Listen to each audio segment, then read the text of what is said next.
Welcome to the Hollywood great films and presenting she hulk. दोस्तों आज मैं explain करने जा रहा हूँ मार्वल स्टूडियो की सीरीज एपिसोड 7 को। तो दोस्तों इस एपिसोड को देखने से पहले आप पिछले वाले एपिसोड को जरूर देख लीजिएगा, तभी ये एपिसोड आपको समझ में आएगा। पिछले वाले एपिसोड का लिंक मैंने डिस्क्रिप्शन में दे रखा है। तो चलिए स्टार्ट करते हैं इस वीडियो को। इस एपिसोड में हम जेन और जोश को देखते हैं जो कि अच्छे फ्रेंड बन चुके हैं और जेन अब जोश के साथ कुछ ज्यादा ही टाइम स्पेंड कर रही है। ये दोनों एक दूसरे के साथ डेट कर रहे हैं और जोश के कोई भी मैसेज आने पर जेन तुरंत रिप्लाई कर रही थी। इन दोनों के रिलेशन को अब बहुत दिन हो चुके हैं और ये सब करते हुए इन दोनों के बहुत दिन बीत जाते हैं। अगले दिन जब ये निकी के साथ ऑफिस में बैठी हुई थी तभी हम देखते हैं कि जेन बहुत परेशान है क्योंकि जेन का कोई भी रिप्लाई जोश नहीं दे रहा था और ना ही उसके पास कोई कॉल लग रहा था, इसीलिए ये बहुत परेशान थी। निकी जेन को टेंशन लेने से मना करती है और बोलती है कि हो सकता है जोश किसी मीटिंग, शादी या फिर किसी चीज में बिजी हो। अगले दिन जेन को हम उसके घर में देखते हैं जो कि खाते वक्त, एक्सरसाइज करते वक्त या फिर सोते वक्त सिर्फ फोन को देख रही है ताकि जब भी जोश का कोई मैसेज आए तो ये तुरंत रिप्लाई कर सके और उससे बात कर सके। पर ऐसा बिल्कुल भी नहीं होता।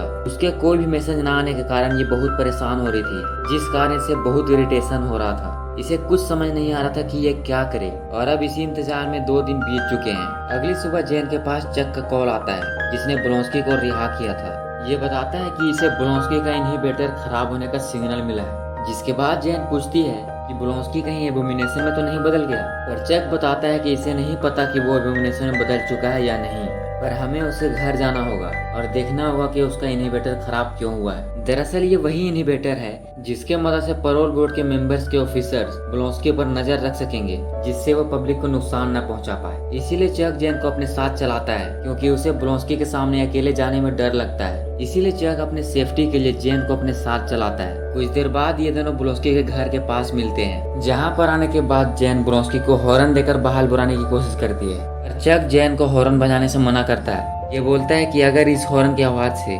ब्रोंस्की एबोमिनेशन में बदलकर हमें नुकसान पहुंचा सकता है। ये बोलता है कि हमें खुद उससे अंदर जाकर बात करना होगा। जाने से पहले चक जेन को सी हेल्प बनने को कहता है क्योंकि इसे ब्रोंस्की के पास जाने से बहुत डर लगता था और इसे अपने सुरक्षा की बहुत ज्यादा फिक्र थी। यहाँ आने के बाद जब ये इनहिबिटर को चेक करता है तो देखता है कि ये बिल्कुल ठीक है, बस थोड़ा सा टेक्निकल खराबी आ गया था। इसीलिए चक ब्रोंस्की से पूछता है कि कहीं तुमने इसे इलेक्ट्रिक शॉक तो नहीं दिया जिसके कारण इसमें टेक्निकल खराबी आ गई है।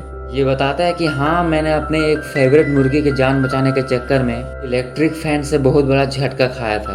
ये सब सुनने के बाद चक समझ जाता है कि इंक्यूबेटर कैसे खराब हुआ है। इंक्यूबेटर ठीक करने के बाद चक ब्रोंस्की को एडवाइस देता है कि तुम दोबारा ऐसा मत करना, जिसके बाद ये यहाँ से चला जाता है। जेन भी ब्रोंस्की को बाय कहते हुए यहाँ से जाने ही वाली थी, तभी यहाँ पर कुछ सुपर पावर वाले ह्यूमन एक दूसरे से फाइट करने लगते हैं, जिस कारण इसकी गाड़ी पूरी तरह से खराब हो जाती है। तभी इन लोगों की फाइट को रोकने के लिए ये सी हल्क बदलकर इसे रोकती है और इसे इसके बारे में पूछती है, जिसके बाद ये बताता है कि इसका नाम मैनबुल है, एक अजीब लाइफ एक्सपेरिमेंट का नतीजा, और इसका नाम एगुला होता है। इसके बाद ये दोनों जेन की गाड़ी के लिए माफी मांगते हैं। दरअसल ये ब्रोंस्की के दोस्त हैं जो कि इसी के साथ रहते हैं और अब जेन की गाड़ी डैमेज होने के कारण ब्रोंस्की से कुछ देर यही वेट करने को कहता है जब तक यहाँ कोई टो ट्रक नहीं आ जाता। इसके बाद ये जेन को अपने साथ चलाता है। चलो मैं तुम्हें अपने कुछ दोस्त से मिलाता हूँ, पर ये जाने से मना कर देती है और बोलती है कि इसे कुछ काम है, इसीलिए ये नेटवर्क ढूंढने लगती है। पर यहाँ इसे कोई नेटवर्क नहीं मिलता है क्योंकि यहाँ पर आसपास कोई भी टावर नहीं था। पर ये सिग्नल ढूंढते ढूंढते वहीं पर पहुंच जाती है जहाँ पर ब्रोंस्की ने इसे चलने को कहा था।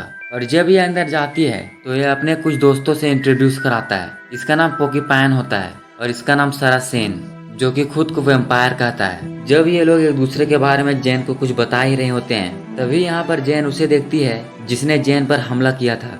जेन इस आदमी को देखकर यहाँ पर बहुत शौक हो जाती है, जिसके बाद ये उसे उठाकर दूर फेंक देती है। ब्रोंस्की जेन को रोकने को कहता है और बोलता है कि हमें इस मामले को शांति से सुलझाना होगा क्योंकि यहाँ पर कोई भी मसला लड़ाई से नहीं सुलझाया जाता, जिस कारण ये इन लोगों की बात मान लेती है। इसके बाद ये आदमी जेन से माफी मांगता है और बोलता है कि इसने जो भी काम किया वो बहुत ही गलत था, इसीलिए मुझे अपने किए पर बहुत ही पछतावा है और मैं तुमसे दिल से माफी मांगता हूँ। ये सुनने के बाद जेनिफर इसे माफ कर देती है। इसके बाद ब्रोंस्की जेनिफर से कहता है यहाँ बैठे सभी ने अपने बारे में कुछ बताया है, इसीलिए अगर तुम्हें भी कुछ बताना है तुम यहाँ पर कह सकती हो। जिसके बाद ये अपने और जोश के बीच चल रहे डेट के बारे में बताती है। ये कहती है कुछ दिनों से हम साथ में थे और अचानक से उसका मैसेज आना बंद हो गया, जिसके लिए ये बहुत परेशान है। ये कहती है कि दरअसल मैं इसलिए परेशान हूँ क्योंकि आज तक किसी ने भी इसके जेन वाले रूप को कोई नहीं पसंद किया था और न ही जेनिफर का कोई कदर किया था, पर सिर्फ एक ही लड़का था जो कि इसके जेनिफर वाले रूप को प्यार करता था, पर उसने भी अब मैसेज करना बंद कर दिया है। इसी कारण से इसे बहुत दुख हो रहा था। ये सब सुनने के बाद यहाँ बैठे सभी लोग इमोशनल हो जाते हैं और बोलते हैं कि हम लोग तुम्हारे दोस्त हैं और तुम्हारे लिए हम लोग कुछ भी करने को तैयार हैं। और जेन से कहते हैं कि जो तुम्हारा कोई कदर नहीं करता है उसका तुम्हारे पास कोई नंबर नहीं होना चाहिए। जिसके बाद ये लोग जोश का नंबर जेन के मोबाइल से डिलीट करवा देते हैं, जिस कारण जेन अपने आप को बहुत रिलैक्स फील कर रही थी। और अब इनसे बातें करते हुए, इनसे हंसी मजाक करते हुए जेन का इन लोगों से बहुत अच्छा दोस्ती हो जाता है और ये लोग भी उसे बहुत पसंद करने लगते हैं। कुछ देर बाद यहाँ पर ट्रोल ट्रक आ जाता है जिसमें ये लोग जेन की कार लोड करवा देते हैं, जिसके बाद ये इनसे गुड बाय करती है और यहाँ से जाने लगती है। इसी वक्त ये लोग जेन को एक कार्ड देते हैं जिसमें लिखा था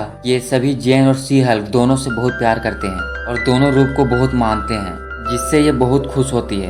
इन लोगों से मिलने के बाद ये यहाँ से जाने लगती है। तभी ब्रोंस्की इससे कहता है कि तुम अपने प्रोल बोर्ड के मेंबर से जाकर कह देना कि यहाँ पर सभी अच्छे लोग रहते हैं, ना कि कोई मॉन्स्टर। जिसके बाद ये ट्रक में बैठकर यहाँ से जाने लगती है। वहीं ये सीन 3 दिन पहले फ्लैशबैक में शिफ्ट होती है, जहाँ पर हम जोश को देखते हैं जो कि जेन के साथ था।